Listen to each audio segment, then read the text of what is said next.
Michael, we have to be recording. You said I was toning down. Right, but then I it takes the 5. technology. Then we do the 1. Technology isn't as fast as your 1. You want me? I can press the record. You gotta press the record. I hit the record. We'll know for next time. Well, hi everybody. Welcome to another episode of the Awesome 80s Podcast. This is Michael. This is Lawrence. Hi, Michael. Hi, how's it going? Great. How are you? Good, good. We've had adventures back and forth. We haven't really been podcasting that much, but we got 3 or 4 coming straight at you for this Halloween extravaganza. Yes, we will discuss today's podcast here momentarily, but next week the great Andre Grauer, star of Monster Squad, is going to be coming straight at you into your living room. I don't know if that's going to happen. I'll believe it when it's happening. I mean, we're gonna bring that show to you folks. It's going to be great. I just think in my mind is a disbelief. It's probably like in my top, like as far as kids movies, probably 2 or 3.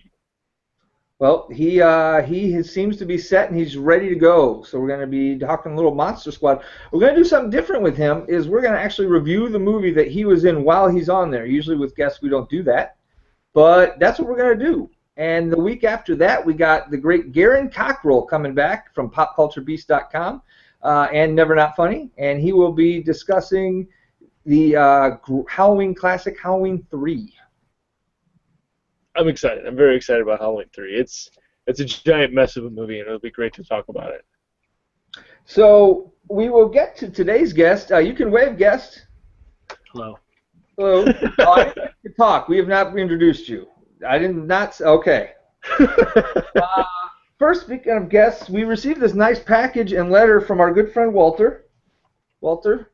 Yay. Walter. Okay, thank you, Walter. Walter Olkowitz, star of Stage and Screen.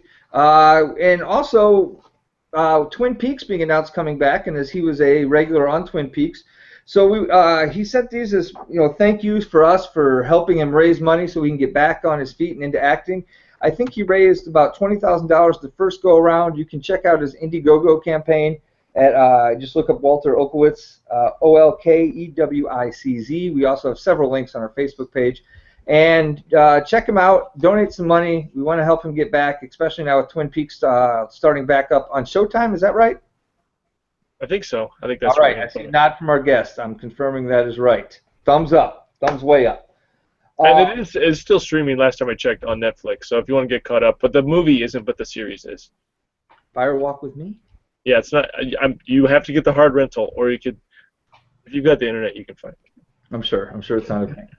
Also, a big thank you to a new listener, Gordon Saylor, whatever. They're going to be pissed. Hey, thanks, Gordon. Gordon wrote us a very nice email.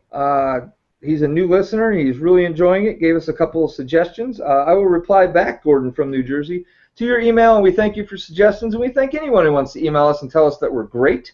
There's another way you can do that we'd appreciate, which is go to iTunes, Awesome 80s Podcast, and leave us a rating. If you leave anything other than 5 stars, just tell us why. That's all I want to know. Just say, hey, this is why. You guys suck.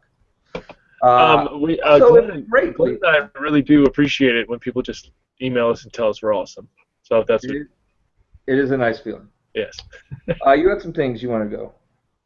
Yeah. Just the feedback we're getting on Facebook. It's fantastic. We wanted, like when we started this, we're like, one of the goals is just to have quality time, me and Glenn, QT, but then also just to trying to create this 80s community where people can just come and hang out and just have messages back and forth and just remember, have that nostalgia for how wonderful life was in the 80s. Just special thanks to Bobby Joe, to Lynn M, Mr. Swamp Thing, he's all over us, Donovan R, it's fantastic, Mr. Adam G, Becky D, and Greg D, and we also there's also Doiner. Just special thanks to Doiner, because we probably couldn't get this, off the ground if it wasn't for Doiner. So once again, thank you so much, Doiner. Thank you all very much. And Michael, we've mentioned several times we have a guest. Would you like to give a nice ramp up to this person who we can see right there? He's smiling. He's been a gentleman so far. He reached out to us, and we're very thankful that he did so. Michael, tell us about it. Well, we've got our friend here. Is it Chris? Is that right? Yes. You don't even know our guest's name? You were talking to him on the phone. You were talking to him long before I was. I was. That is true. Okay. So Chris, correct me if I'm wrong, but you and your wife, you've kind of created a book, and you've gone and interviewed different people, different production people involved with great horror movies from the 80s and early 90s, and maybe some genre films as well. Yes, actually, first of all, my wife Kathy can't be here tonight. She's in spirit in the background here, the X-Files poster and these Killers items and these earphones I'm wearing. She couldn't be on the show, but she's here in spirit. But yeah, the premise of the book was basically that we're really interested in getting behind not just what people think movies are about, but what the filmmakers think the films are about, whether that's what historically they end up becoming about, in retrospect, what the filmmakers were getting at when they made them themselves. And it ended up, interestingly, sort of becoming small independent films from now and then fairly well-known movies from the 80s. It was kind of the split, the way it's 50-50 about.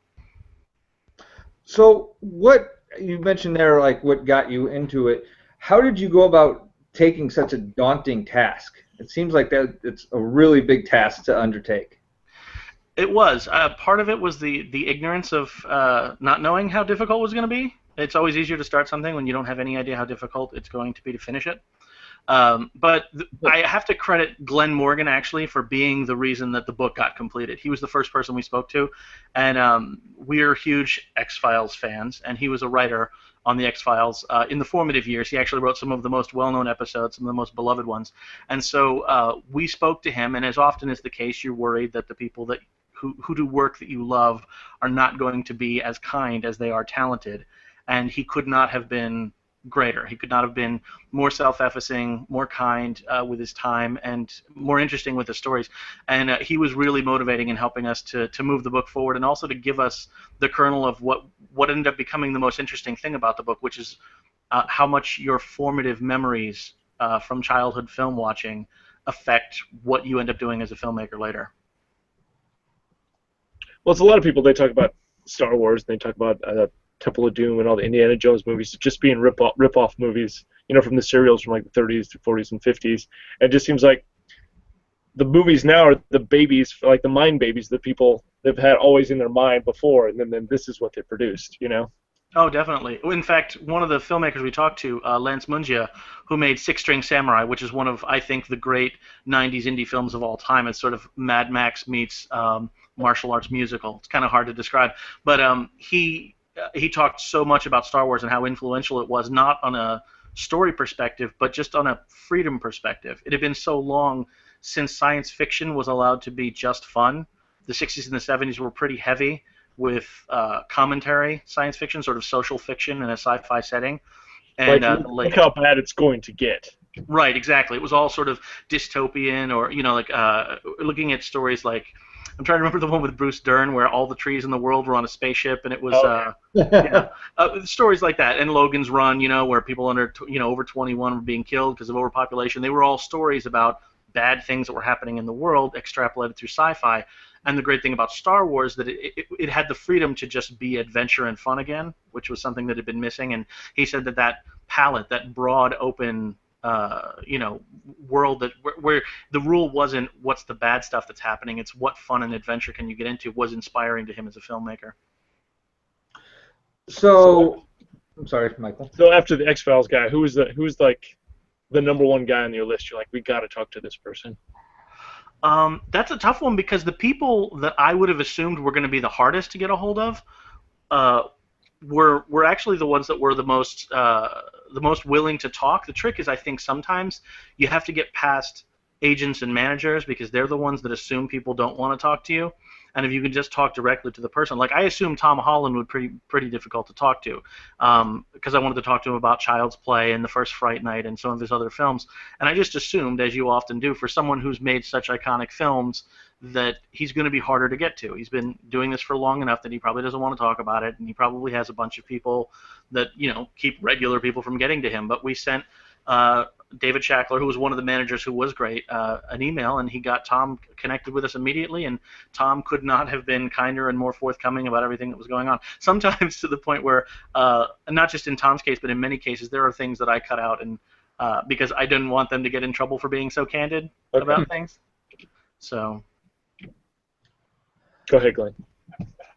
So, how do you find it easier? Okay, say you were to write this book 15 years ago. Mm-hmm. Do you think you would have had, anywhere near the access? How were you getting a hold of these people through Twitter or Facebook, or how are you going about doing that? Well, first of all, the internet is the only reason that this book exists.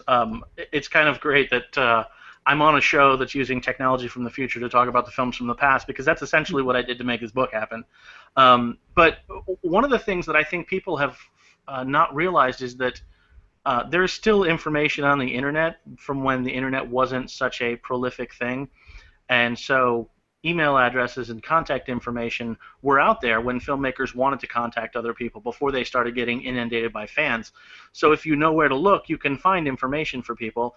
Just the trick is when you approach them, sound professional, sound like you know what you're talking about, and don't take up too much of their time. And that's really been the thing that has been most helpful to Kathy and I, is showing up, looking prepared, having completed something before we show up, so we're not just some guy that wrote one article for a horror website and wants to talk to them for a novel, So that has helped us. But yeah, I think had Skype not existed, neither would this book, probably. So sometimes when I can't even make dinner with my wife without fighting. How is it working on a project and with your wife that's so labor intensive and so exhausting? Well, she's not here obviously because she's working on one of our follow-up books currently. We're working on 2 simultaneously that are due in February. So in case you're wondering why we couldn't both be here, that's why. But we actually say we go one better than that. People always ask, how can you spend all the time working together? But the fact of the matter is, this is our job, and we actually are also going to school for our masters for the same degree, and we live together. So there pretty much isn't a time where we're not doing stuff together. And there are some people who that doesn't work for. But for whatever reason, Kathy and I get along so well. We're so sort of linked up psychically that it just works. We know where each other is coming from. We can finish each other's sentences. It's the reason why you can write 2 books simultaneously as co-writers, because I can leave off at one piece and start working on something else, and she knows exactly where I'm coming from. So we're always on the same page, and it's just I also think she ups my game. I don't know if she'd say I do the same for her, but she definitely ups my game. When I look at her work, it's always better than mine, so I have to work a little bit harder to try and measure up. So I definitely think that helps too. Awesome. Is there a movie that your opinion going into this that your thoughts were changed on? Like, I love this movie, or I hated this movie, and then you found the backstory of it from talking to the people who made it that really helped make it, that changed your opinion in your mind? I think I wouldn't say it changed the opinion of the movie, but we were more surprised by the depth of the psychological background than we expected, was actually when we spoke to Stephen Chiodo for Killer Clowns from Outer Space.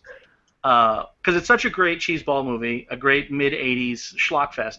But the thing that I was amazed by is he was so conversant on the idea of the psychology behind what scares us about clowns.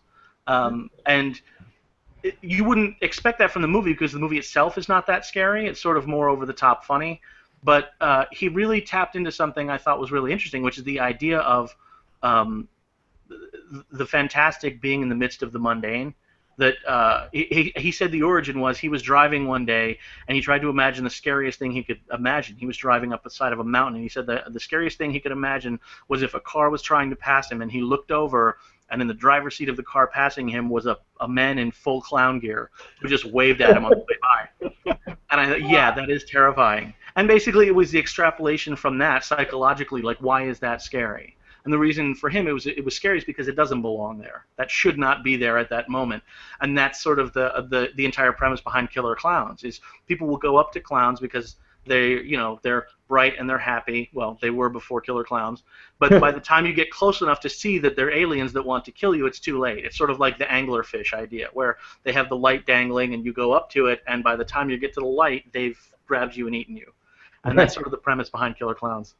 So sometimes we get off on tangents and we'll come back, but you mentioned clowns, and there's a fairly public story that came out this week, and we also have a couple guests in the room, of course, Motherfucker Jones, Mr. Michael H. And there's a story. Our live studio audience. Yeah, we bring our own studio audience. There's a story in California where there are clowns basically haunting a town right now. They go out at night and just walk around just with axes or various weapons, and they don't talk to anyone. They don't say anything, and then they like post weird Instagram messages about their experiences. Have you guys seen this at all?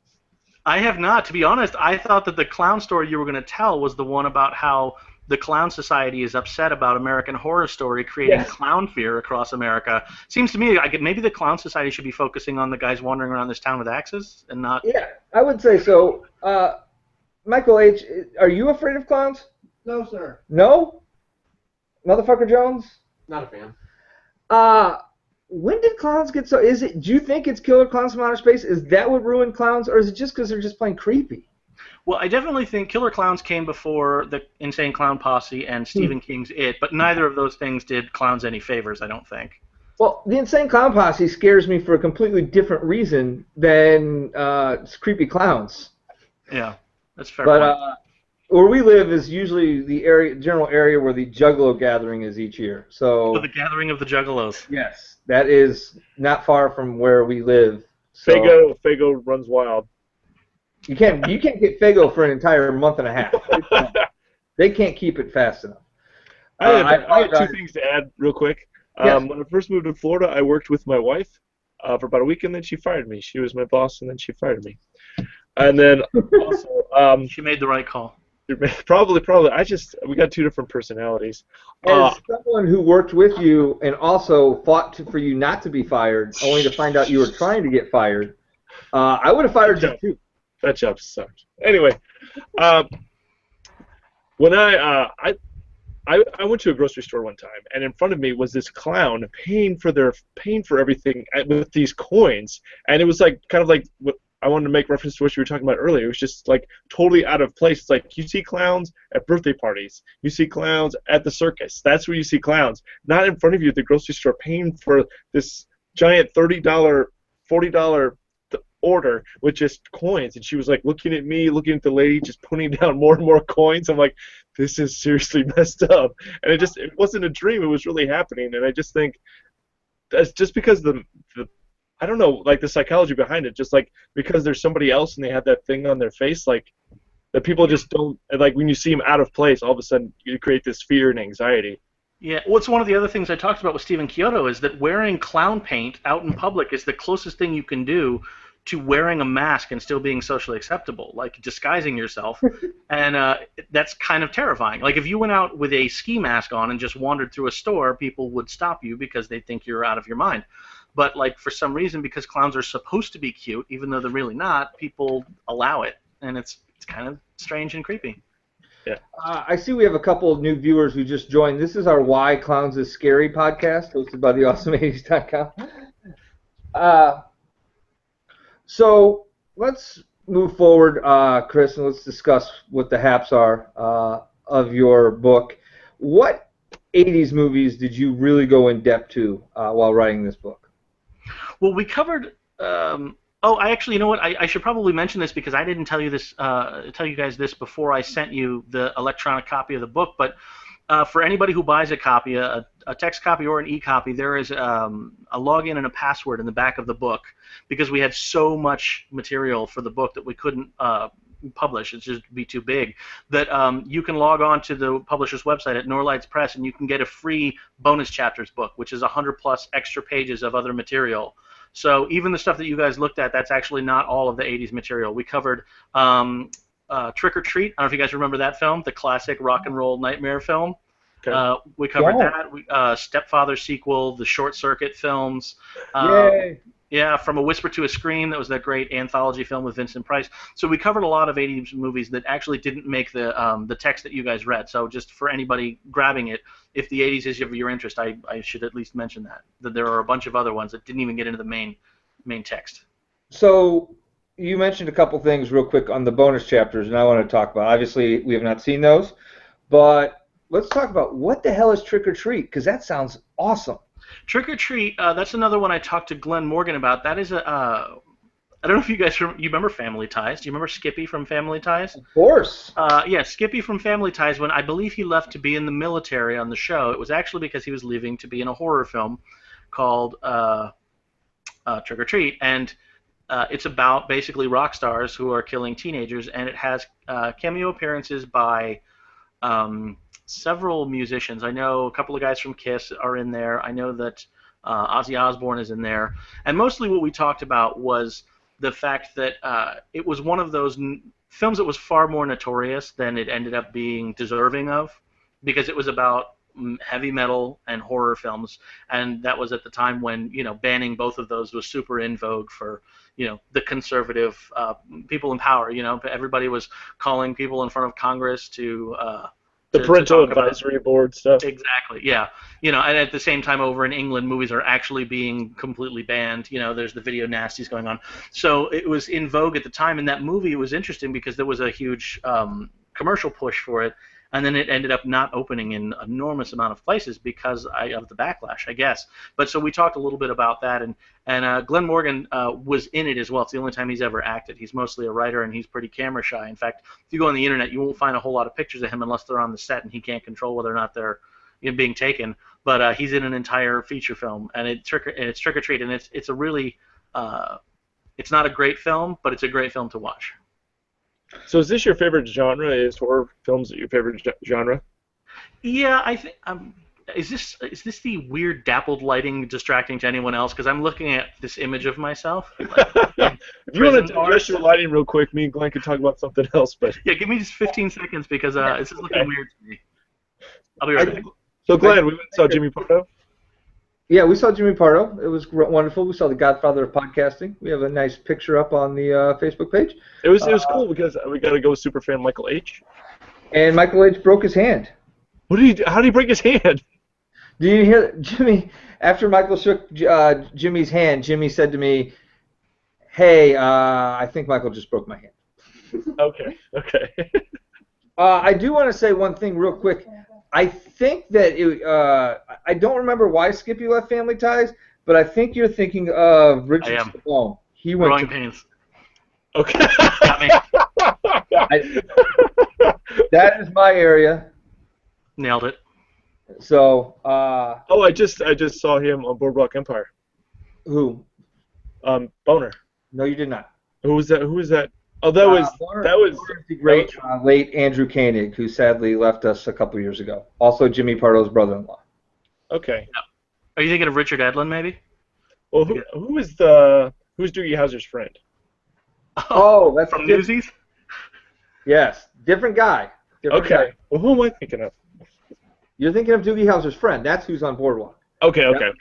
You're thinking of Steve Buscemi. Or Dabney Coleman. Dabney Coleman.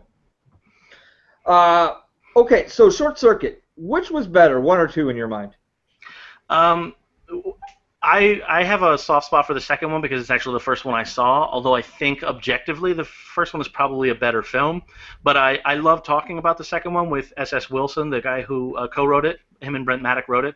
Because I was thinking about it, and really with the exception of I was thinking back about this phenomenon that started in the 80s. There were a couple of films before that, but the phenomenon in the 80s of the whatever goes to whatever, like, a film has been established, and then you take that iconic character and stick him in a fish-out-of-water story, Beverly Hills Cop, Jason Takes Manhattan. It kind of started with Short Circuit. It was Robot in the City was one of the first times that they did it. And literally, they eventually created Babe Pig in the City, which was sort of like the joke on that. But I love the concept of because it was supposed to be a juxtaposition in the first one, that it was a robot that was in this sweet little town and this woman was trying to help him. And then I think the greatest sort of meta joke of the second Short Circuit is that there is a robot in New York, and not only does no one look at him, but they really couldn't care less, which is sort of the perfect encapsulation of New York to me. Los locos kick your ass. Los locos kick your face. Los locos kick your balls into outer space. But yeah, like in New York, where it's like another freak show, like, oh God, what are they doing over there? Just keep going. I got to go to work. Yeah. Short Circuit 2 is, in my opinion, the better movie. I love Short Circuit 2. I will always love Short Circuit 2. We've reviewed both of them on our podcast. And Short Circuit 2, to me, is by far the superior film. I don't care what anyone else says. Well, I think in the second one they give a bigger personality. Like, I think, especially at J5, especially when you watch the second one, and you go back and watch the first one, and you expect him to have that personality he has in the second one, and he doesn't. It's just kind of disappointing. Yeah, I also love the director too. Kenny Johnson is great. He did some amazing '80s stuff. He was the one that directed the original V miniseries, and he created the Incredible Hulk TV show. So he's got a lot of great street cred as regards fantasy and genre stuff too. So. And we took a white man and made him Indian instead of just casting an Indian. Yeah, I think at that time that was probably still okay. They were still casting Native Americans by just getting like Italians and then just sort of spray painting them. Fire water. Look how dark he is. This will work. So, give us some other of the 80s movies that you did. Well, it was a real pleasure talking to Eric Red, the writer of Near Dark and The Hitcher. I've loved most of his work, but those are two super iconic 80s horror films. I think that most people would argue that The Hitcher is one of the great, not only movies, but the great iconic figures to come out of the 80s, because it was one of the early times when the 80s is known for slashers, where you don't always get to know the motive behind the character, but usually you also don't get to know the personality. And the great thing about Rutger Hauer in The Hitcher is that you got to pretty intimately know the inner workings of a psychopath, and you got to interact with him in a way you don't with Jason Voorhees or Michael Myers, characters that are just sort of relentless killing machines. That there was a real tinge of black humor to Rutger Hauer's character in that movie that I really loved, some really creepy stuff. And then obviously Near Dark, there are some amazing performances in there. Lance Henriksen's performance in that is gold, I think. I didn't get a chance to read any of the stuff about the Near Dark, but I went and saw them. They had like a cast reunion at the Horror Hound 2 years ago, and they had Lance Henriksen was there and some of the other people. But he went and he talked about the actors when they got on set, when they first got there. They all decided that they should have a backstory about their individual vampire. Like Bill Paxton was like a cowboy in the Old West, and Lance Henriksen was like an officer on an ironclad on the Mississippi. Like, I just thought that was so interesting. Like, it really gives me more appreciation for Near Dark, especially at that time. Horror movies weren't like that at all. Near Dark really resonated with me. I thought it was a really great film.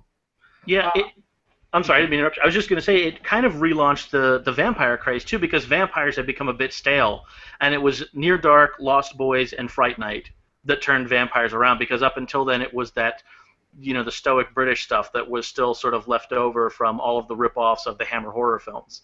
So it was really those reinventions in the 80s that breathed life back into the vampire mythos. Can we do quick word association? Yes. I'm going to throw out some words in a particular order. I want to know the first thing that comes to your mind. My mind. Sleepaway Camp. Go. Penis. That is one of the most disturbing movies. I missed it. I missed it throughout the 80s. We just reviewed it when the Blu-ray came out back in May. I had never watched it. My wife didn't talk to me for a week after sitting through it. I don't know what to say. I don't know what to say about that movie. Well, we actually just recently signed on to do a book specifically about horror franchises, tracking the cultural and social changes. And we actually got to talk to Felissa Rose and Jonathan Tiersten, Ricky and Angela from the first one, and was it Return to Sleepaway Camp, which they made 20-something years later. And they're both great. They have such interesting stories about the set. But that was one of the things, I believe Felissa said that she didn't even entirely... She had read the ending but didn't understand it, and was obviously not on the set for the shoot, because they just basically made a papier-mâché head of her face and stuck it on a dude. So she didn't actually know how the movie ended until she saw it. Like, she never got the full impact until it was on screen. So if you can imagine, you're a young actress getting ready to start your film career, and the first big film that you have ends with the revelation that you were a man with sort of like a deformed micropenis. It's pretty devastating, I have to imagine. Well, I thought in reality she went there like with her high school class or junior high school class to the movie theater, and it's the first time she'd ever seen it or something. Or at least that's the urban legend. Right. Yeah. Well, she didn't go into too many details, because it's I find it indelicate to ask questions. Yeah. Like when they're giving their time, the last thing in the world I want to do is ask them about how they felt about being revealed as a hermaphrodite. So. Maybe it's just because we're talking about horror movies and things of that nature, but Motherfucker Jones disappeared, and we have not seen him. So I'm a little worried. So if anyone out there sees a guy walking the street, let us He know. didn't happen to say, "I'll be right back," did he? He did. Okay. Maybe he's got those intestinal and those bugs in his intestines again. I'm sure he's fine. I'm sure everything's okay. I'm sure it's good. So, do you have a favorite horror movie or like? Yes. Okay. Well, what is it? What is No, it? it's a really tough question for me because I have different. I mean, one of the other books we're writing is called Devil in the Details, which is about horror by the subgenres. I think we ended up with about 70 subgenres for horror all told. So one of the tough things is about picking a favorite horror film because unlike most other genres, I do feel like horror is so broad in what you're allowed to get away with. Like the idea that something like the Blair Witch Project and Evil Dead 2 can exist within the same category is weird, So it's tough for me to say what's the best horror comedy as opposed to the best dark horror film. Like Near Dark and Fright Night are both vampire films, but I love them for completely different reasons because one is so deadly serious with the mythos and one of them has a really great time sort of turning the mythos on its head and joking about it. So it's tough for me because horror is such a broad and fascinating subgenre with more directions to go than almost anything. But if my arm were twisted, I would say basically any film by Val Lewton or the original Halloween. Those are my sort of go-tos.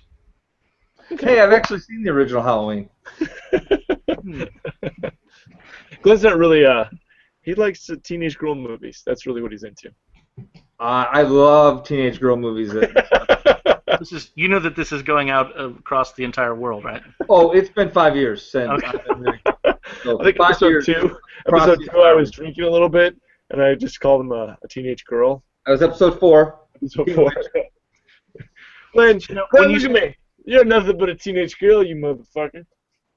Now, when you say that, do you mean films intended for them or films in which they are appearing?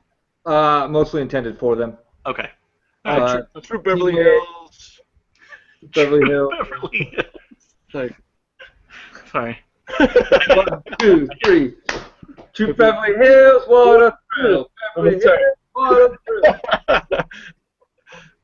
Shopping is our greatest skill. 5, 6, 7. I'm sorry. We're moving on. Outside of the horror genre, what is your favorite 80s movie? Ooh, wow, outside of the horror genre. That's a tough one. I love, and I don't know if this counts, if it's a sci-fi film, if it skirts the horror arena. It depends on what the answer is. Okay. I'm a huge fan of the Night of the Comet. I think that, hey, there's a teenage girl film. We can unite on that, right? I think that Tom Eberhardt's sense of humor in that film is so... We talked about it in the book a little bit. There's such a brilliance to the I don't want to say subtlety because it's pretty over the top, the characters, but the brilliant thing about it is that it works on two completely different levels. It works as a total satire for anyone over the age of 15 about how ridiculously obsessed girls of that age would be about the wrong things. If the world ended, what they get excited about is that they can shop for free, and they're not even remotely concerned that the rest of the world has turned into dust. But it works on a separate level for kids who are younger because he said that he would go to screenings where he could hear girls in the audience sort of like sniffling when the girl is talking about losing her boyfriend. And it's funny because there is sort of that emo element to the movie where like a kid in the right sort of weird hormonal state would look at a movie like that and find it to be a serious tragedy or a serious fantasy, whereas the rest of us look at it like a really funny satire. And I appreciate being able to work on those dual levels at the same time. That's a difficult thing to do for a filmmaker, to speak to two different audiences at once without belittling or sort of losing the plot with either one. Can I make an assumption? In fact, I'm not asking. I'm going to make an assumption. You, in some way, shape, or form, are a fan or hate The Explorers. You have an opinion on this movie one way or another. Is that correct? We are speaking of me in this case. Yes. Okay. Yes. Something you should know. I don't like Michael. Fair enough. Question. I'm shocked that you haven't fired him. Okay. Like my wife. Yeah, like your wife. No, I love The Explorers. I actually think I think the Explorers, because it was lost, it came out the same weekend as the Live Aid concert, and no one was going to the movies at the time. It was just a gigantic thing. That was back when an event in the world everybody still went to. You know, like when you put an event film on television, everybody watched it. You know, audiences are so fractured now. But I think Explorers, hopefully in history, will become vindicated as the great anti-ET. Not in the way that it doesn't like ET, but it perfectly subverts the expectation of anyone going in expecting an ET. Because what you think the movie is about is three children who, from dreams, build a spaceship and are going to be able to unite their species with another species through this sense of wonder that only children have. And what ends up happening is that they build a spaceship, they go into outer space, and they find out that the only way aliens can communicate with us is through stand-up comedy and bad clips from movies that they've watched from our life. Yeah. And it's actually, like when we have to look at ourselves through the lens of another race, it's a pretty horrifying thing to look at. Like he basically walks in as like a bad talk show host. They can't communicate meaningfully with him at all, and then they find out that basically it's just two kids who stole their dad's car and got in trouble for it. Now, Michael, make sure I'm correct. Is that the movie that they didn't have an ending, right? The studio did not allow them to... What? The studio didn't let them finish the movie. I guess they had other stuff shot, but they didn't. It's lost for time. What do you think? What have you heard? Yeah, well, I talked to the writer Eric Luke, and they did have an original ending, which was actually much closer to sort of a John Carter of Mars type of situation, where it turns out that the message they were getting were from the last alien on Mars. His society was dying, and all of the information was stored inside of this, and they needed the race to survive. So he was sending out these messages that the kids got, and it sort of became more of like a Robert Heinlein Adventures for Boys sort of an ending, you know, where they ended up on a planet. It was like Swiss Family Robinson-y type thing. The problem was that was ridiculously expensive, and there's no way that they were going to be able to do it. But yeah, the other thing that happened was Joe Dante basically kind of got shut down at a certain point because they knew they weren't going to do that ending, but they hadn't quite figured out what they were going to do. And so it was pretty slapdash. It sounded like that he didn't want to name names about, you know, who at the studio it was that decided that they were going to, you know, you had this much money in this many days, figure out what you can and be done with it. But that's kind of what it felt like, you know. And it's sad because I think that the film is strong, and I actually think that the ending is strong too, in a way that it would have not been had it been a more I don't want to say sincere, because I do think the film is sincere, but there's certainly a cynical edge to the revelation about the aliens. But I think had they had more time to work on it, there would have been more payoff to what Joe Dante was trying to do with the message about the impression we would give off to aliens if aliens were to watch movies about aliens coming from this planet. Yeah, this is how shitty we are as people. Yeah, this is what we will do to you. I just had some questions about writing. So you've been writing your whole life then? I was interested in acting first, okay. And I was disabused of that pretty quickly by people who told me honestly what they thought of my performance. Okay. So I decided to write because I like movies and I want to be involved in film, and so I started writing screenplays first. Kathy and I have actually had a few films made, not that much, but what we discovered is that there's much more compromise in trying to get films completed than there is in writing books of any kind, because even though the industry is slowing down, certainly from where it was 15, 20 years ago, it's still a medium wherein if you're good at it, you can get your work made as long as it's good work without too many compromises on what it is that you're doing. When you make a movie, there are probably 30 people that have to agree with everything that you want to do in order for it to get on the screen. And in a book, if you find a good publisher, you and that publisher have to agree, and then it gets in the book. So is this your first book? Yeah, we've done a lot of nonfiction writing as regards articles. We write for Bloody Good Horror, the website. We do a history of horror stuff there, and we wrote for the Deseret News for entertainment and things like that. And obviously, like I said, filmmaking stuff. But this is the first feature book that we've written, and we have, as a result of this one, we have two other books that are going to be coming out. Hopefully, I want to say late 2015. We'll see. I mean, we turn them in February, so just how long it takes to turn them around, But yeah, we have a lot of fiction ideas, but the fiction is a little trickier. So nonfiction, you know your audience already. Fiction, you have to build your audience. So the smart move was to work in nonfiction to begin with, and find people who like what we're doing and then give them something else that we created, as opposed to just sort of looking at things that already existed. So your wife, you don't have any kids yet? No. Okay, No, in fact, say you are having a child. What would be like the first horror movie? Say it would be the first horror movie you'd introduce the kids to, like that wouldn't freak them out and wouldn't put them off to the genre. See, that's interesting. That's a good one. I think. Well, I love some of the more recent films that have come out that I feel like are kind of throwbacks to the great kids adventure films of the '80s. I liked Monster House. I liked Paranorman. Okay, yeah. And the reason I like those is because there were some actually genuinely surprising, frightening moments in those. Not terrifying, but like jump scares and fun stuff that will prepare a kid for the idea of what a horror film is without terrifying them too much. I know friends of mine that are my age now were watching Friday the 13th when they were 6, 7, 8 years old. Yeah, that was not my experience.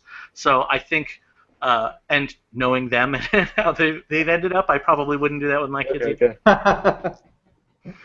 Okay. I remember it being like a badge of honor, like in 2nd or 3rd grade. Like, man, I bet you haven't even seen 3 Friday the 13th yet. I've seen 3, and I'm gonna get 4 this Friday night. My mom's gonna let me rent it. Like, I just remember being like this. How badass are you? How many Friday the 13th? How many Nightmare on Elm Streets have you seen? Oh yeah, and I would always lose on that front too because I was the guy that would like I got really freaked out during certain passages of a never-ending story. Okay. So like I probably wouldn't even have been able to watch at that time. My brain would have just snapped off. Like I would have just passed out. I couldn't deal with like Atreyu's horse drowning. So like it's pretty intense stuff. Yeah, it's pretty serious stuff there. So like if I had to watch some dude take a machete to the face when I was 6, I think that you probably just would have called it. I'm done. Yeah. Go ahead, Glenn. What do you think about this new phenomenon that just any person saying like a cornfield in Illinois is like, oh, I'm going to make a zombie movie now? Like, is that helpful for the genre or does that take away from the genre? It's interesting. We just talked to a filmmaker that was in the book, Jack Shoulder, who directed the second Nightmare on Elm Street. He is a film professor now.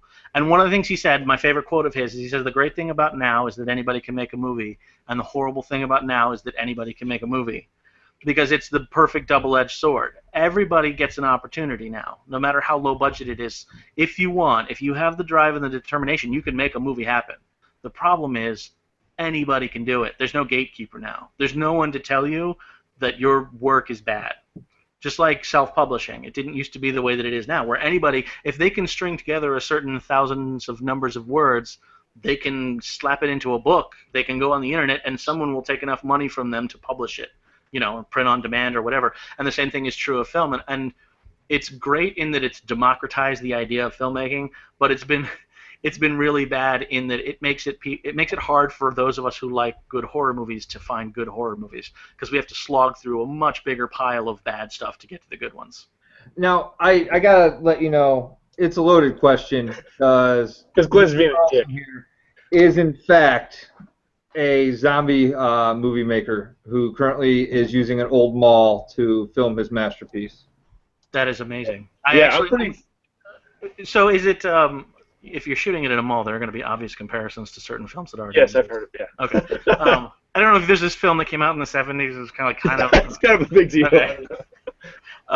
No, I would love to hear about it, not on the air, because I'm sure they probably talked about. No, but I would love to hear about it because I'm actually a huge proponent of a genre that has gotten not a lot of love in recent years, which is the found footage genre. People think that it's sort of been done to death, and one of the things that I'm hoping to do is that if you make enough good ones, people will think, okay, we'll stop throwing out the baby with the bathwater. Most of them aren't good, but there are some good ones there. So I always encourage anybody who wants to make a movie because it's quite possible that you're the one that has a good idea. Whether or not it pans out, who knows? I'm not speaking of you, of course. Okay, thank you. But, appreciate it. But yeah, I mean, I would always encourage anybody who wants to make it to make it. The great thing about digital is that it did the same thing that being able to read did for theater, and that being able, like the printing press, the freaking what's that? The printing press, like all of a sudden. Exactly. Yeah, I mean, we've democratized all the arts, and film was kind of the last art to be democratized because it was so expensive. So it's pretty cool that people have access to it now. But I wonder what like the community theater equivalent of film is. Whatever that is seems to be happening right now. Yeah. So, you have this book. You obviously have plans for other books. Like, what's the end game? Like, what is your goal? Is it just to continue to keep publishing these books? I would like to be so famous that people have to come to my house to talk to me. I'll have a room where I am wheeled, and people will no. My ultimate goal is, I think, and Kathy wishes that this were not the case. What I like to do is I like to interact with people to talk about why I feel like horror is much more important to people, humanity, I think, than anyone really gives it credit for. I think horror is one of the only places where you're literally allowed to talk about anything that you want, because people expect that horror is going to be uncomfortable, it's going to be transgressive, it's going to say things that no other place will say. So the fact of the matter is that you're allowed to get away with talking about anything. And it's been proven in history that most of the films that talked about controversial subject matter first, whether it be abortion or civil rights or the gay movement with, let's say, Sleepaway Camp, or gender identity with Sleepaway Camp, all those things are allowed to be talked about in horror because no one expects horror films to toe the line. And in that respect, they're sort of the outliers of film in a way that a regular drama can't be. It seems like they're the forerunners. You expect them to have kind of like a political edge or like some kind of religious edge that other movies wouldn't be able to get away with. Yeah, absolutely. Larry Fessenden, one of the great directors we talked to in the book that works on film now, one of the things he said I thought was great is he said when you're working in horror, when you're working with monsters and ghosts and things like that, you're working, by definition, you're working with metaphor. So if you're already working with things that don't exist, then you're sort of, I'm sorry, something just popped up in my window here. Is that us? I don't know. Are we good? I think we're good. Am I still here? Okay, sorry. I think good. But yeah, so when you're working in metaphor, people are willing to take that as an allegory. When you say vampire, people don't think vampires exist. So in this film, what does a vampire represent? Does it represent sexuality? Does it represent religion? Does it represent one person dominating another for some sort of social reason? And so you're allowed to explore anything that you want when you take this iconic thing that has a sensibility or an idea about it, but isn't actually in the real world. So, I'm sorry. How did you meet your wife? This fascinates me. You do all of this together. Like, how did you two people who have such like interests come together? Well, I do have to say there is a bit of a caveat here in that Kathy did not always love horror films. I had to do some pretty heavy lifting to get her there. But luckily, I was the one showing her horror films, so I could screen all of the garbage out before I showed her the movies. So she thinks that horror movies are actually a lot better than they are because I've protected her from things. These are genius. These are genius. What are these people talking about on the internet?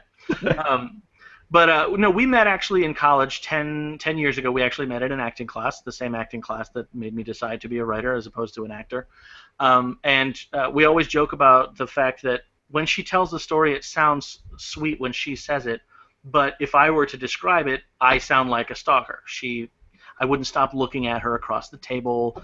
She walked out to the car, and I was walking like 5 feet behind her and tried to strike up a conversation, like the beginning of an episode of a Kevin Williamson horror movie. Okay. You know what I mean? But luckily, she didn't have mace or didn't feel I was dangerous. I don't know what changed that day, but I asked her if she wanted to go see a play. Stage version of Dracula that was an assignment for class. We went to see it, and basically, I think the next day I told her I loved her. So I don't know if that's or not, but that doesn't sound like the beginning of a horror movie at all. No, unless it's one of those ones that starts off seeming sweet, and then she we're married, and then a month later she goes into the tool shed and finds a drawer full of teeth or something. So how long have you guys been together? We've been together for it'll be 11 years in March. Wow. Yeah, we joke about it all the time that we met in college. We both quit college, got together, were married for like 8 or 9 years, and then decided to go back to college. Now that we're basically going to be, I'm like 36. She's a year younger than me, so we're back in school with people that are a good 15, 16 years younger than us in some cases. And it kind of has worked out to my advantage because people, when you have to divide up into groups, I don't really like doing it because I don't like taking other people's ideas. And when you're that much older than people, they sort of just figure that you either know what you're talking about or you're a guy who's here for some other reason that's not a student, and they'll just listen to you. Ooh, Man, plain clothes. Chris knows a lot about this. We should listen to him. Yeah. Yeah, Chris- yeah, he's way older than us, so he must either know stuff or we should be scared of him because he's. Chris, when we started this podcast, we had one mission, and that was to show the world the movie Plain Clothes. Have you ever seen this movie? This sounds familiar to me. I'm going to say no because obviously if I had seen it, I would be more conversant on it than that. But that wasn't a Disney movie that they made right around the same time as Condor Man, was it? No. Okay, because there was a film that sounds similar to that, but what is This it? is a movie about a young gentleman, not Judge Reinhold. Looks like Judge Reinhold, but not. It wasn't Arliss Howard, was it? He does look a lot like Judge Reinhold, though. I think that's him. Yeah, and he has to go back to high school to clear his brother of murder. Our fans are sick of hearing about it. We've done a podcast on it, but seriously, find this movie, check it out. George Wendt at his finest. Just watch it, and then I expect a thank you note, not an email, not an IM, a note mailed to me thanking me for suggesting you watch this movie. Yeah, it's Arliss Howard. It was kind of Arliss Howard. the evidence for us making this podcast. It's like because we didn't want to do like all the typical 80s movies. We wanted to do the stuff that like 3 O'clock High or stuff that was always on HBO. Oh yeah, I love 3 O'clock High. Yeah. Now, did you pair this as a companion piece? I imagine if you guys have your film festival screening, that this is going to be paired with John Cryer's Hiding Out, right? Yes, absolutely. Okay, just making sure. Actually, that would work out with 3 O'clock High. Is pretty good. I mean, it's not quite the same thing, but that's the one Phil Giuliano directed, right? Where it's like basically the Western where yes. The bullies. Okay, yeah, we're on the same page. There are several O'Clock Highs, and depending on which number, it completely changes the experience. So, Chris, do you have any questions for us? Why? No.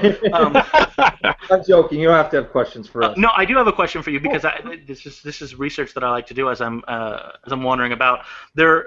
Everyone knows, especially people who love the 80s, that 80s is the heyday of the slasher.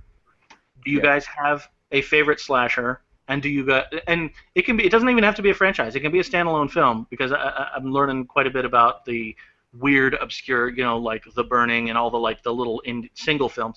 But I'm always curious about which one stands out to who and for what reason. Well, I'll go first because I don't have, as mentioned earlier, I did not grow up watching slasher movies. Mm-hmm. That was not my cup of tea, and I'm getting better.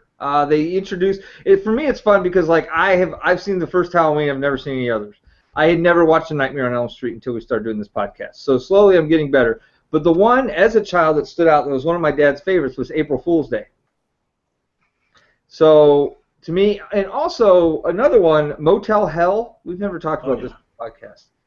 My friend watched Motel Hell all the time, and I'd always watch it at his house. And I remember that. It sticks with me. But those were the two movies that I love. Am I remembering correctly? Is Motel Hell? That's not the one where they kidnap people and bury them up to their necks in the backyard, right? Okay. Yes. Yeah, that's I think Rory Calhoun is in that. That's a weird one. I do think it's funny. What? Rory Calhoun, isn't he? I love Rory Calhoun. I thought he was in that, or am I remembering it? No, I haven't watched this movie in 25 years. Oh, okay. Well, I mean, it's some of his finest work. Well, now I kind of want to watch it. I'm going to have to find that. I think it's funny that you brought up April Fool's Day because that generally aficionados of the slasher genre credit April Fool's Day as the last nail in the coffin of the slasher franchise because people got so mad at it, because well, spoiler alert for a however many year old movie. I think it's I mean, nothing happened basically. Right. And people got pretty upset about it, and that was sort of obviously, I mean, slashers continued as long as they made money. They continued up until Scream reinvigorated in the mid-90s. So, but that was the one where people said the classic era of the slasher film ended with Happy Birthday to Me and April Fool's Day. Do you feel Scream? I'm sorry, Michael. You can answer, and then I'll. It's fine. You know what? If it's just Glenn wanted us to do a podcast from here on out. That's fine. I remember as a little kid, probably one of the first movies I saw that I considered a horror movie was probably Silver Bullet with Corey. Mm-hmm. It was not my favorite. I think probably. I mean, as far as like the boogeyman under my bed, it was probably I was probably in second grade when I saw the first Nightmare on Elm Street. It's like I've got a poster on my wall I've got some signatures on it. I think it's the one that I definitely wanted to buy the Todd McFarlane figure just so I could have power over Freddy. Like it definitely. Because it didn't feel like he had a mask. He kind of felt like, to me, he looked like a dude who had his face burnt off. So it felt more of a threat to me than somebody who just put a mask on. Yeah. Well, he's also one of the only slashers that had a personality. Most of the other ones didn't even talk. Yeah. So we have our studio audience here. MH is not a slasher movie fan, correct? Correct. This is not his genre. How about you, MF Jones? Not a fan. So you don't have a favorite at all? Slash movie? Yeah. No. Wow. The initial Halloween still stands out. I mean, that was one of the first ones I ever watched, and so it's always burnt into my mind. And the initial Halloween took place about 25 miles from where I'm currently sitting. Oh, that's right. Haddonfield is always a little spotty. The further you go into the Halloween series, exactly where it's located, Yes. It seems to sort of just wander the map a little bit. It does. And there's about every 4 years, someone in our area does a article like trying to pinpoint exactly where it's at, but it's yonder. Yeah. Well, it's right next to the Springfield that the Simpsons live in. Right, in parts unknown is on the other side. For you wrestling fans, do you think Scream? What impact did Scream have on the genre? Did it kill it? Did it make it improve it? Did it make it well known? Or what are your thoughts? Because I imagine that someone of your ilk, take that however you want, has a pretty big opinion of Scream one way or another. Yeah, I love the film, but what I think, and I appreciate the question because it lets me use a phrase I don't get to use enough in society, which is dead cat bounce. I don't know if you ever heard that expression. No. That's what they call a stock when it's falling, when everybody's dumping out. Right as it's bottoming out, people will invest in it because it's super cheap. So it drops and then has what they call a dead cat bounce. When something lands on the ground that's dead, pops back up a little bit. And the joke is that it's a dead cat bounce because it's not still alive. It's just because it impacted and shot back up a little. And I've always looked at Scream as the film that created the dead cat bounce for the slasher franchise, or the slasher genre. Slashers were basically dead. Scream came along and didn't exactly reinvigorate it because it didn't reinvent it. It just sort of pointed out all of the problems with the slasher genre and sort of made fun of them and then knowingly subverted them. And it was brilliant, but the problem is that everything that came after Scream tried to do the same thing, but wasn't as original and wasn't as interesting. Things like urban legends, films that were basically just sort of wholesale kind of stealing what Scream's bag was, but not doing it in as clever a way. And so, yeah, I kind of look at that as it's both the death knell for the series in the respect that once you start making fun of something, people aren't taking it seriously anymore, but at the same time, it also gave it a couple of years of resuscitation right before sort of the J-horror trend took over. Yeah. I'm going to talk now, Glenn. No, I just watched Scream the other day. I just think I don't really think it's a horror movie at all, but I still love it. I think it's fantastic. Like all my friends who are like horror purists, they don't really like it, but I think I think it's a movie you have to love. I think it's great. Yeah, I think it's a fair assessment that it's almost more, if it's any kind of a horror film, it's just a treatise on horror films. Mm-hmm. It's sort of a satirical, dark comedy that happens to have a lot of horror-related violence to it because that's the thing it's talking about. In the same way that Shaun of the Dead has horror in it because it's satirizing zombies. You can't satirize zombies without having zombies. But most people wouldn't consider Shaun of the Dead a straight-up horror film either, but it's still an outstanding film. So. Yeah. Emmett Jones just brought up I Know What You Did Last Summer, which leads me to the very controversial question. Now, I have to tell you, past guests on our show have been called out in the media for controversial things they've said. Not on our show. I wish they would have said them on our show, but this could lead you down that path, so stop me if you want. There is Scream, and there's I Know What You Did Last Summer. Which Party of Five actress do you think better portrayed the genre, Neve Campbell or Jennifer Love Hewitt? Go. Well, so why are we discounting Sarah Michelle Gellar? Well, she wasn't on Party of Five, was she? Oh yeah, you're right. But she was on Fox or right. WB. No, yeah, I think that's what happened. Is I didn't watch a lot of WB at the time, so they all sort of jumble into my head in one big sort of amorphous lump. But they had that frog, that singing frog. Oh yeah. Oh, the mammy frog, as I like to call him. Yeah. Yeah, racist frog. I remember him. You know, everyone knows Racist Frog. Grandma likes it. Grandpa loves it. Yeah, your grandpa does love it. They said you kids don't get it, but someday. No, WWE. I don't particularly love either actress, but I will say that I think there's not a lot you have to do in a horror film to be a scream queen.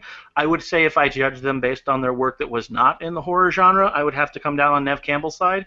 I feel like she's at least tried a little harder. So that's not that controversial. Maybe you haven't listened to Jennifer Love Hewitt's albums. We have a friend, a former friend, and he's Former friend. Is that why? There's a lot of former? Among there's reasons among. You're right. I haven't listened to that album. I mostly just try to listen to albums that have theme songs like Dream Warriors from the Third Nightmare on Elm Street, things like this. Was that Token? Is that who did that? Who did that? You know what? I really shouldn't have called it out if I didn't know. Okay, I think it was one of the actresses from the movie actually sang. With him? The Tuesday Weld, maybe? I don't know. Somebody sang in at one of the themes, but. Go ahead. And obviously, it's so memorable. As we're winding down, I think we're about an hour. This has been an enjoyable experience, and we welcome you to come back. Bring your wife. We can make a double date of it. With your books coming up, what are you looking forward to? Like what are you delving into that you look forward to sharing with the public? Well, there's the two books we're doing. The first one is Devil in the Details, and that's horror by the subgenres. And that one's fun because I feel like it's for anybody who's interested in horror and wants to get down into the nitty-gritty of why certain things work and why certain things don't. It's a great book because basically it breaks it down into subject matter, elements of the subgenre, and then 3 recommendations of films that fit that subgenre really well. So I think it's a great primer, especially for like a horror fan, to give to someone who isn't, because that'll sort of help them get into it.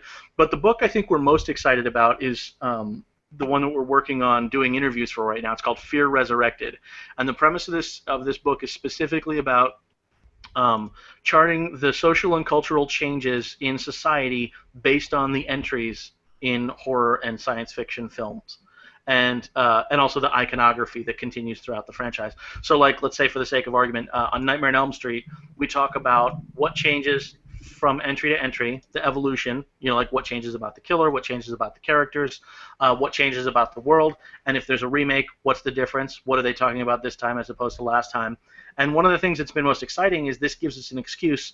In the book that we just did, Anatomy of Fear, they were long, in-depth conversations with everybody, and so you can only squeeze so many in. But when you're just looking for quotes, just little pieces, you get to talk to a lot more people. So we've talked to about 45 people for this book, and there's a lot of really great people. We talked to Larry Cohen, creator of The Stuff and It's Alive and all of the Maniac Cop, some of the great sort of cheeseball exploitation 80s films. And we talked to the guys who did all of the Saw films, and I don't know if you guys watched Feast, the franchise that was created from the HBO show Project Greenlight. We watched those, and it's been really fun, time-consuming, but really fun to watch entire franchises in huge chunks. Like Halloween's coming up, and they're running all of the Friday the 13th on AMC, so rather than spending money on it, I'm just taping them all, and I'm going to basically watch them all in like however many hours that is. It's a lot, but it's fun because you get to watch in real time as a franchise plays out in front of you, and you can track the changes. You can track the fashion. You can track the colloquialisms. You can track the references to things that are happening at the time, and it's really fun to watch society change through watching films. Now, Geico currently has a slasher commercial out. Yes. Is that bringing the industry down? I hate to say, but it is. Okay. No. It actually reminds me, I don't know if you guys have ever heard of the movie Behind the Mask, The Rise of Leslie Vernon, but it's sort of a satire on the slasher film. And that commercial actually reminds me a lot of The Rise of Leslie Vernon, is sort of the how embarrassed he is that his prey is not very good at their job. And I always loved that movie, how, like, in the opening where he walks you through, like, he does the cold run of how he's going to pull the brick out from the door and then stand in the shadows. Like, I love that kind of stuff. So, yeah, I'm a huge fan of that Geico commercial, just mostly because of how disgusted the killer looks at how inept his victims are. The Rise of Leslie Vernon, it is fantastic. I do recommend it to any. I mean, even people that aren't really into horror, they'd probably really love it. Mhm. So we're going to wrap this up. Once again, thank you so much for coming on. We hope that you want to come back when your next books come out. How can I get your book? I mean, I have it because I'm in the business, and that's the perk. But for Joe Lunchbox here, sitting there, eating out of his lunch pail right now, watching us on his phone, how can he get your book? Well, lunch pail. Is he does he work as a riveter? What is his job? Hey, I don't know what Johnny Paycheck does. It's pretty hard, though. It's pretty fucking hard all day. He's sitting up on a girder somewhere. No, well, obviously, aside from being able to go to Amazon to get the ebook or the textbook, you can just go to theanatomyofear.com is the site that the book is available through. And if you want to keep track of what we're doing, we do a lot of public appearances. We do a lot of particularly things at colleges. We'll do introductions for movies. Halloween is a busy season for us. So if you want to follow any of the other stuff that we're doing or our other books, you can go to our blog, which is inthemargin.net. And we talk about any of the other things we're doing and try to keep people updated on, the new work, when it's going to be out, and where they can find it. So those two places are really the best. And if you get desperate, go to Amazon. But if you go to Amazon, please leave us a review. As you said, 5 stars or an explanation. There you go. Do you find Amazon to be this hulking beast squeezing the life out of the literary? Never mind. I'm sorry. We'll just. I don't know where that sentence is going, but probably. Okay. Real quick, something just popped in my mind. So Elvira's coming back. She's getting a show. I don't remember where. I don't remember how. Oh yeah, I did hear something about that. Are you intrigued by that? I mean, those boobs can't still. I've seen her at Fest. She looks pretty good. I don't know. Intrigued is a strong word because I was never particularly that interested in what is it, Cassandra Peters? Is that her real name? Yeah. Yeah.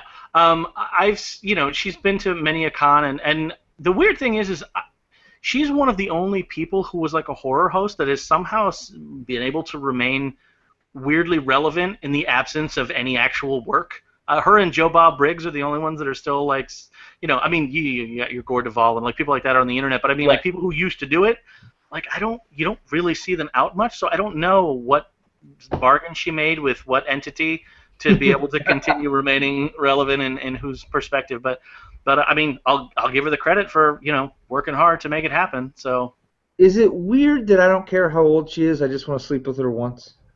Is that weird? Yes, it's not weird at all to me, Glenn. Totally cool. I think we should review Mistress of the Dark. I think it would actually be a movie you'd like, Glenn. All right. Well, we have plenty of time to do that.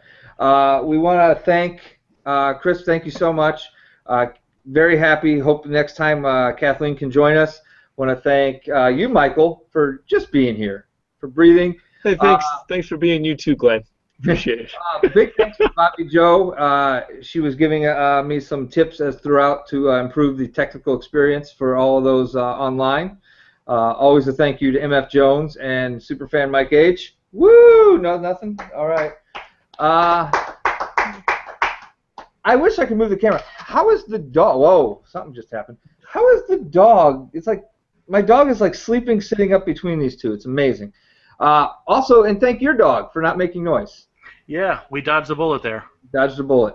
So come back if you want. I'll give you guys time offline to discuss your weird zombie stuff. And oh, thanks, Clay. I'm trying to cuddle now. And thank you guys all very much for listening. Next week, Andre Grauer from Monster Squad. It's really happening. It's really happening. Really going to happen. And stay awesome, everyone. Stay awesome. All right. Okay. All right. What are we doing now? I don't know. The recording's not stopped. We're still here, people. Who's that guy?